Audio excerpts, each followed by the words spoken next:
En Colombia y Miami, Griselda no es solo un nombre, sino también sinónimo de muerte y violencia. Es que la dama de apellido Blanco fue la mayor criminal de su época, movilizando toneladas de cocaína y dando inicio a una brutal guerra entre facciones mafiosas. Los infames vaqueros de la cocaína. Se trataba de sicarios armados con ametralladores y subfusiles que transformaron las playas de Florida en un territorio peligroso, donde la vida no tenía valor.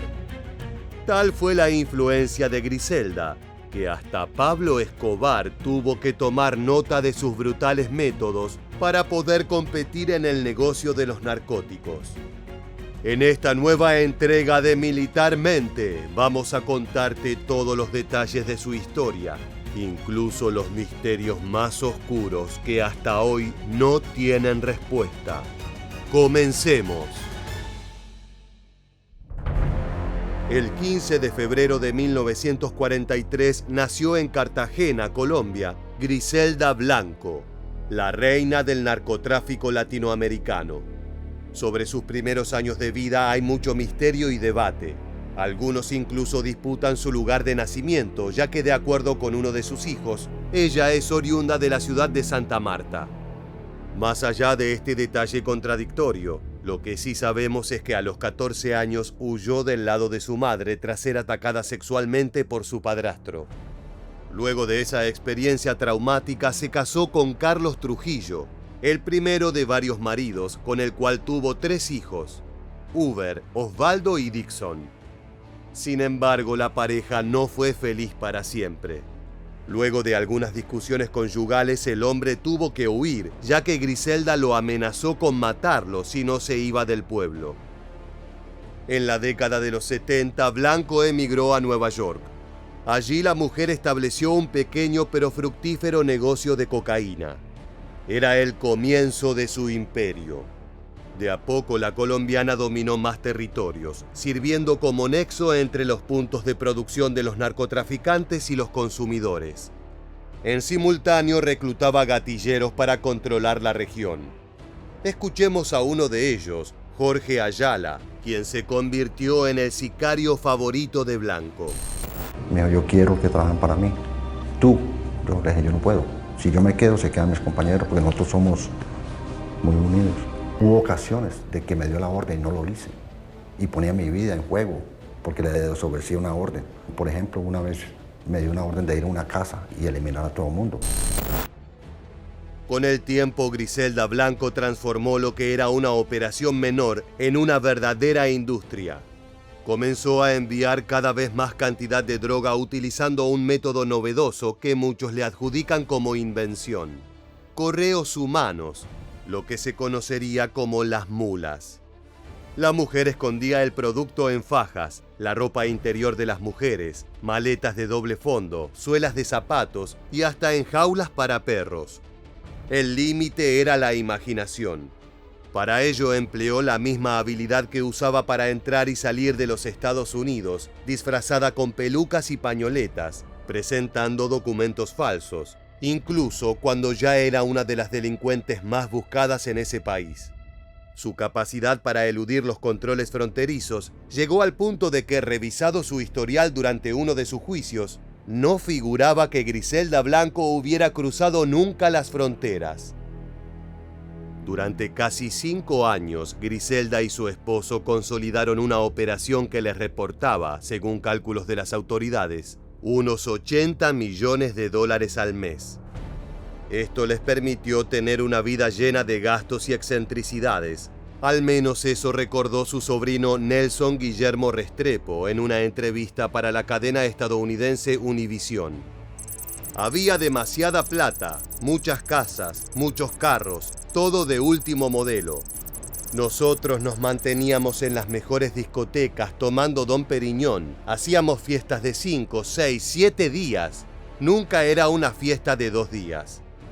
Era como vivir la vida de Tony Montana en Scarface, pero en el mundo real. Sin embargo, los lujos no le hicieron olvidar sus orígenes humildes. Cada vez que podía, regresaba a su Cartagena natal con regalos para los más pobres. cuando ella volvía de Estados Unidos, ella les traía mercados a los niños pobres y les regalaba billetes de $1. En esos viajes a suelo colombiano, la traficante conoció a un joven y prometedor criminal que buscaba dominar el mercado. Nos referimos a Pablo Escobar, a quien muchos califican como el aprendiz número 1 de Griselda Blanco. Si bien esto jamás fue comprobado, sí es cierto que el capo de Medellín hizo uso de sus métodos y vías creadas por Blanco. La dama narco ejecutaba su negocio con base en Miami, mientras que el capo era amo y señor en Colombia. Pese a la distancia, llevaban las riendas de sus imperios de forma similar, con mano dura y buenas relaciones con policías y vecinos. Encontraron en esto último una vía para evitar denuncias y otro tipo de problemas, convirtiéndose en benefactores de los grupos más humildes. Más allá de operar en territorios alejados, su rivalidad no tardó en llegar. Sobre su relación existen varios misterios. Las teorías sobre enfrentamientos y odio son las más sólidas. De acuerdo con investigaciones periodísticas, Escobar habría utilizado las rutas trazadas por ella para el traslado de cocaína hacia Estados Unidos, y lo que comenzó como un reconocimiento por la labor, terminó con un largo enfrentamiento que incluyó muertos de ambos bandos, algo sobre lo que ahondaremos más adelante. Más allá del impresionante éxito, la violencia siguió formando parte fundamental de la vida de Griselda. La colombiana asesinó a su segundo marido, Alberto Bravo, a balazos luego de un desencuentro económico. La historia de esa ejecución es digna de una película. Blanco se encontró con su pareja en las afueras de una reconocida discoteca en el norte de Bogotá. La mujer le reclamaba al hombre que habían desaparecido millones de dólares correspondientes a las tareas que ambos manejaban. Él, por su parte, estaba cada vez más paranoico respecto al control de las operaciones. Se convenció de que su esposa lo iba a traicionar, por eso la acusaba de que se había adjudicado el apodo de La Madrina para encumbrarse como la única referente del negocio. La charla derivó en gritos y los gritos en violencia. Todo terminó en una espectacular balacera con 7 muertos, incluyendo a Alberto Bravo. El hombre recibió un balazo en la cara de parte de su esposa. Además, hubo varios damnificados, incluyendo a la propia Griselda, que sufrió un impacto en el abdomen. Por esta tradición de eliminar a sus parejas, es que Griselda se ganó otro legendario apodo, Viuda Negra, el cual la acompañó durante toda su carrera criminal. Blanco sobrevivió a esa herida abdominal para seguir eliminando a sus competidores. A medida que crecía su poder, también lo hacía su crueldad y la militarización de sus sicarios. Su reputación era tal que incluso los colegas le temían. Un piloto de avión del narcotráfico señaló que Griselda era la persona más malvada que había conocido en su vida. La razón para tanto miedo es que por lo general los capos mataban porque tenían que hacerlo. La Viuda Negra mataba porque lo disfrutaba. Podía verse la sed de sangre en sus ojos. Lo cierto es que Blanco asumió que por ser mujer y colombiana, tenía que ser el doble de inteligente y el doble de astuta, pero también el doble de violenta para consolidar su posición en un mundo dominado por hombres. Ella tenía que mostrar su bravura, mostrando que era así, que daba órdenes. Pues yo diría que lo único que tenía ella era, y yo no lo llamo inteligencia, brutalidad, en sobresalir, y que era muy asesina a sangre fría. En abril de 1975, Griselda Blanco fue acusada de cargos federales por conspiración en el trasiego de drogas dentro de Estados Unidos. La denuncia la incluía a ella y a otros 30 subordinados, muchos de los cuales eran sicarios que estaban a las órdenes de esta poderosa mujer. Es importante contextualizar. A mediados de los 70, los imperios narcóticos recién estaban comenzando a levantarse, por lo que en aquel entonces su caso relacionado al tráfico de cocaína fue el más grande en la historia. Para evitar ser apresada por las autoridades norteamericanas, Blanco huyó a Colombia por algunos años. Sin embargo, para finales de la década del 70, ella regresaría a Miami, ciudad que tantas alegrías y ganancias millonarias le proporcionó. Entre sus fechorías más destacadas, a Blanco se la reconoce por haber sido instrumental en el recrudecimiento de la violencia armada narco. Sus métodos incluyen el fusilamiento de enemigos y el control de plazas importantes mediante el amedrentamiento de policías y comerciantes. Con puño de acero y un ejército de asesinos, logró dominar puntos de traslado así como de venta de sustancias ilegales. En particular, a Blanco se la relacionó con un fenómeno conocido como la guerra contra las drogas en Miami, una serie de conflictos armados acontecidos en Florida entre mediados de los 70 y principios de los años 80. Los participantes principales fueron las fuerzas policiales y federales de Estados Unidos y varios cárteles de origen colombiano, entre los que se encontraba el cártel de Medellín y otras células de menor tamaño que combatían por el dominio de las rutas.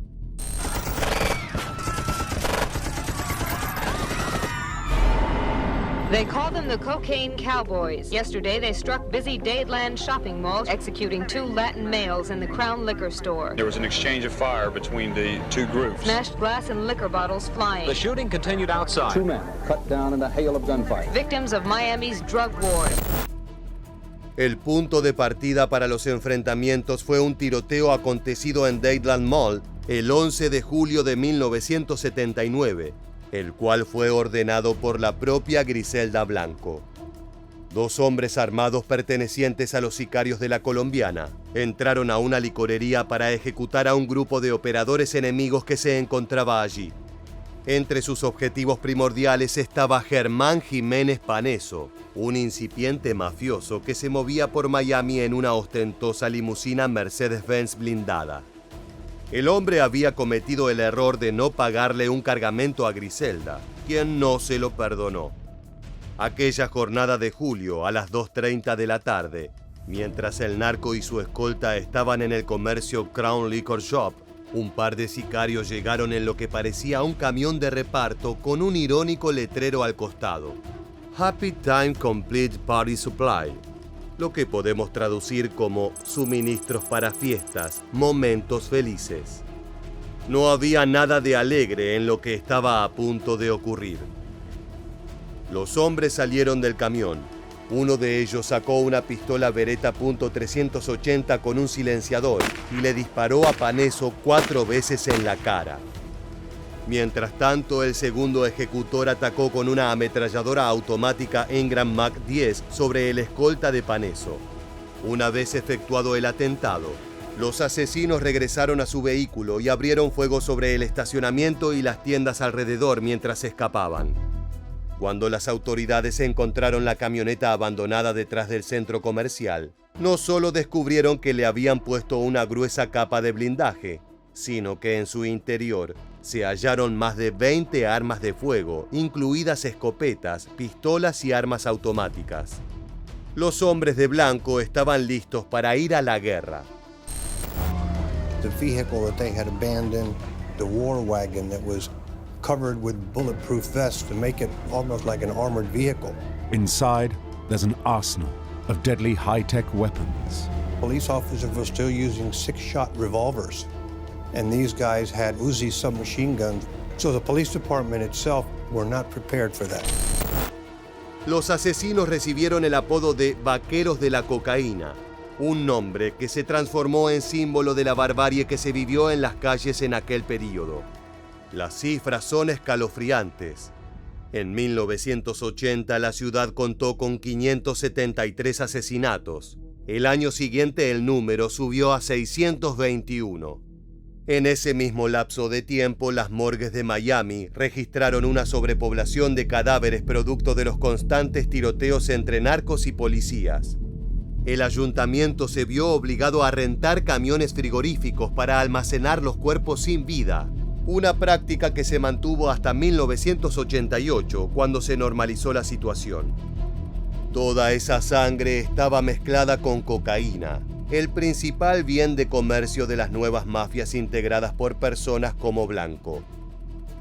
Los años 80 fueron una época turbulenta para Griselda. Su negocio sufrió altas y bajas debido a la creciente competencia de figuras como Pablo Escobar en Colombia y el poderoso cártel de Guadalajara en México. Esta multiplicidad de frentes generó un incremento brutal en la violencia armada. De buenas a primeras, la compra masiva de rifles, ametralladoras y pistolas se convirtió en un aspecto fundamental de cualquier cártel. Pese a todas esas dificultades, Blanco supo mantener su estatus como referente del trasiego de narcóticos, ganándose el respeto e incluso el temor de sus pares. Con el historial romántico de Griselda, se necesitan muchas agallas y pulsión de muerte para entablar una relación con la jefa narco. Por más increíble que parezca, la mujer se casó por tercera vez con un hombre llamado Darío Sepúlveda. Con él, la patrona mafiosa tuvo un hijo al que llamaron Michael Corleone, en referencia al mítico personaje de Al Pacino en la saga de El Padrino. Paradójicamente, este capítulo romántico tuvo un desenlace trágico y oscuro, propio de una película de criminales. Darío Sepúlveda fue asesinado a balazos en Medellín cuando intentó llevarse a su hijo por la fuerza. Grave error. La suerte de la jefa colombiana se acabó el 17 de febrero de 1985, cuando fue apresada y condenada a 15 años de prisión por múltiples cargos de conspiración para ingresar drogas a los Estados Unidos. Pero esa no fue su única pena. En 1993, la reina de la cocaína fue culpada de las muertes de los narcotraficantes cubanos Alfredo y Grisel Lozano, así como de un muchacho menor de edad llamado Johnny Castro. Luego de presionar a uno de los lugartenientes de Griselda Blanco, la oficina del condado de Miami, junto con el fiscal del estado, obtuvieron pruebas suficientes para procesar a la jefa de los 3 homicidios, lo que aumentaría exponencialmente su reclusión. Sin embargo, el caso se desmoronó por un pequeño tecnicismo investigativo que echó por tierra varias de las pruebas utilizadas. En este segundo juicio, Blanco solo fue acusada de crímenes menores. Es por eso que su estancia tras las rejas fue extendida por 10 años, los cuales cumplió entre mediados de 1994 y junio de 2004. Al recuperar su libertad, la poderosa mujer decidió dejar por completo el negocio, o al menos eso decía ella. Esto opina su hijo Michael al respecto. ¿Se arrepintió ella? Mi mamá se arrepintió mucho. La mentalidad de mi mamá en ese momento, ya 8 años en libertad, una mujer ya que se había arrepentido de lo que había hecho en su vida. La oriunda de Cartagena vivió en Medellín sus últimos 8 años de vida, durante los cuales presumió su alejamiento de las drogas. Había regresado al país sin responder por los más de 250 homicidios que ordenó. De acuerdo con los investigadores en Norteamérica, muchos de ellos fueron cometidos por sicarios en motocicleta, una modalidad que ella misma inventó. Ya en su tierra natal, Blanco vivía en un apartamento en el exclusivo sector de El Poblado, tratando de no llamar mucho la atención. De cuando en cuando hacía una que otra visita a sus amigas en el humilde barrio Trinidad, hoy en día una especie de supermercado de narcóticos donde se comercializa todo tipo de droga en plena calle, a solo 5 minutos del centro de Medellín. La brutalidad parecía haber quedado atrás hasta que el 3 de septiembre de 2012, Griselda Blanco fue víctima de un ataque tan sorpresivo como choqueante. La colombiana salía de una carnicería en un mercado de Medellín, acompañada de su nuera que estaba embarazada. De repente se escuchó una moto acelerando. Arriba montaba un hombre de unos 30 años que, sin mediar palabra, le descargó una pistola en el cuerpo, acabando con la viuda negra casi de inmediato. Una vez completado el ataque, el sicario huyó a toda velocidad. ¿Usted estaba seguro que a ella la iban a matar poniendo pie en Colombia? No era cuestión de que sí la iban a matar, no era cuestión de cuándo la iban a matar. Este final es más común de lo que parece entre los principales jefes narco. Lo increíble es que las desgracias en la familia Blanco exceden a la matriarca. También sus hijos sufrieron destinos similares. El mayor de los hijos de Griselda, Dixon, terminó en prisión al mismo momento que su madre, ya que también participaba como secretario y contador en el negocio ilícito que llevaba adelante la colombiana. Desgraciadamente, poco después de ser liberado, fue asesinado en un ataque que tenía la firma clásica del sicariato. Su hermano Uber corrió la misma suerte, ya que según trascendió, lo mataron en medio de un presunto ajuste de cuentas con referentes de otros cárteles colombianos. Osvaldo murió mientras su madre aún permanecía entre rejas. Fue atacado en medio de una pelea en un club nocturno. Algunos especulan que también fue causado por deudas con la gran jefa narco de Miami. Por su parte, Michael Corleone se mantuvo alejado del negocio de las drogas y vive actualmente en Colombia. Más allá de los combates efectuados en Miami y Colombia, hay otro motivo que conecta de forma directa a Griselda Blanco y Pablo Escobar. Ellos fueron la causa principal para la creación de la DEA, la agencia estadounidense de narcóticos que hoy en día es punta de lanza en la guerra contra el trasiego de sustancias ilegales, principalmente en la conflictiva frontera entre Estados Unidos y México. Ese es tal vez el mayor legado de esta mujer tan polémica y que supo amasar un enorme caudal de dinero. Blanco generó un clima tan hostil y brutal que las autoridades estadounidenses tuvieron que repensar sus tácticas y crear nuevas instituciones para ponerle fin a su oscuro reinado. La historia de Griselda está repleta de hechos increíbles. De seguro muchas de sus actividades quedaron fuera de los libros y series que se hacen sobre su carrera. Como prueba de sus destacadas cualidades para los negocios ilegales, está el hecho de que ella fue la única narcotraficante de la época dorada que llegó a vieja estando libre. El resto pereció o continúa tras las rejas. Te aseguramos que sin esta infame mujer, el mapa del crimen organizado sería muy distinto hoy en día.